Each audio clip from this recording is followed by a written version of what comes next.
Welcome, tea fans and followers of history and culture.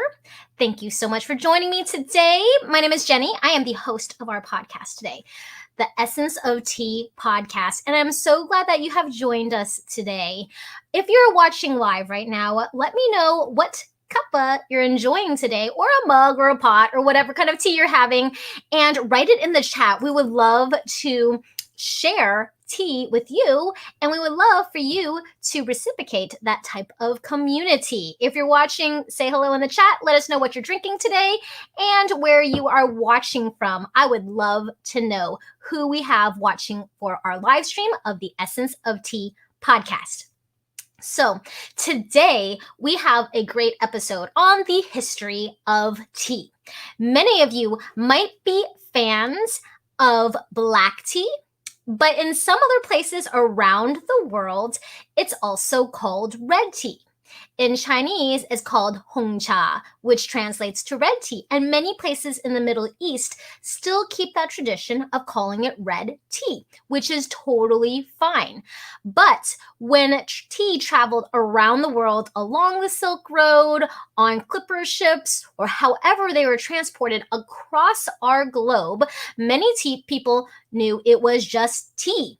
And so when people wanted to put some sort of description with the tea, it looked black. When they opened these tea chests from India or from China, they'd open up the chest and they'd say, "Oh, what's that?" They wouldn't say it's cinnamon. They would say it's tea. "Oh, what kind of tea?" "Oh, black tea. It looks black." But actually, it has to do with the liqueur that makes it black, makes it red.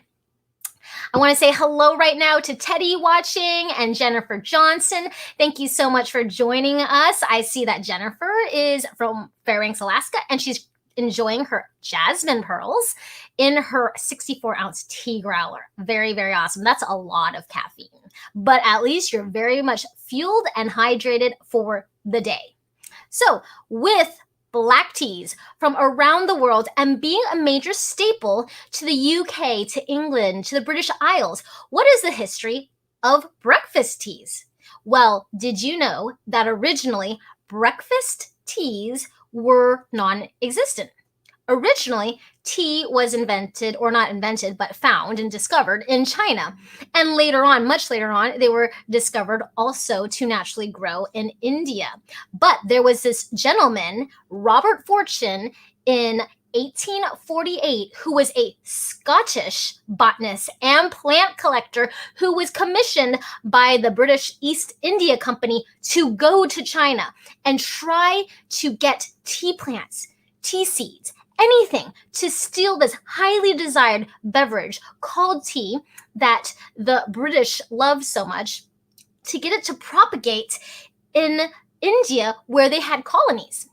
So Robert Fortune went to China, all the way around the world, and tried to smuggle out tea plants, try to smuggle out tea seeds. And over again, many, many people tried to do this. Well, Robert Fortune was finally able to do that after many people died and people attacked his ship and all that stuff. So he finally made it to India to discover that there was something that looked very similar to the tea plant, that they weren't quite sure what it was, but it looked similar. And they finally smuggled out some tea plants and grew them in Darjeeling, which is a northern part of India that's close to China. And in Darjeeling, they discovered there were other tea plants there too. They weren't quite sure if they were tea. They looked a little bit different, but there are literally hundreds and hundreds of varietals of the Camellia sinensis plant. So he wasn't quite sure, because he was commissioned, his job, to go and smuggle out tea plants from China, which they highly desired. So tea was finally grown and propagated by the British in India. And then there was also colonizations in Kenya and other places where tea slowly spread to. But where does that take us in the world of breakfast teas? Well, what does breakfast mean? Originally, no one blended teas. They all came in batches or lots or pickings and groups of harvesting. And so what would happen was they would buy the tea from China, which was highly, highly sought after. But now that they were also growing tea plants in India, and in order to quench the thirst of high quality teas from China, the British and the Scottish started adding other teas from India. We have major tea growing areas such as Darjeeling and Assam.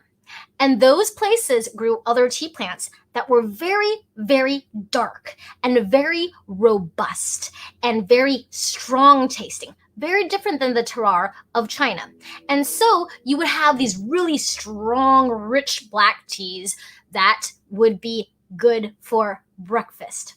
In order to stretch out these highly sought after Chinese black teas, such as the Keeman black tea, they started adding teas from India to them. And hence, breakfast was a blend. A blend, because they never blended different countries' teas together before, but it was a way to stretch out that highly sought after Keeman black tea from China. Well, then you had English breakfast, which were a blend of black teas from India and from China. And then you had the Irish and the Scottish all competing for tea. It was starting to become a global phenomenon. And the British actually kind of were the last ones on the tea train, if you could say it like that. And so what would happen was the Scottish actually, hence Robert Fortune, right? He was a Scottish botanist and plant collector. They were drinking teas that were highly sought after in China, and they were trying to sell it to the very wealthy people because it took so much to get the tea to Scotland to begin with. And then the Irish wanted in on this tea.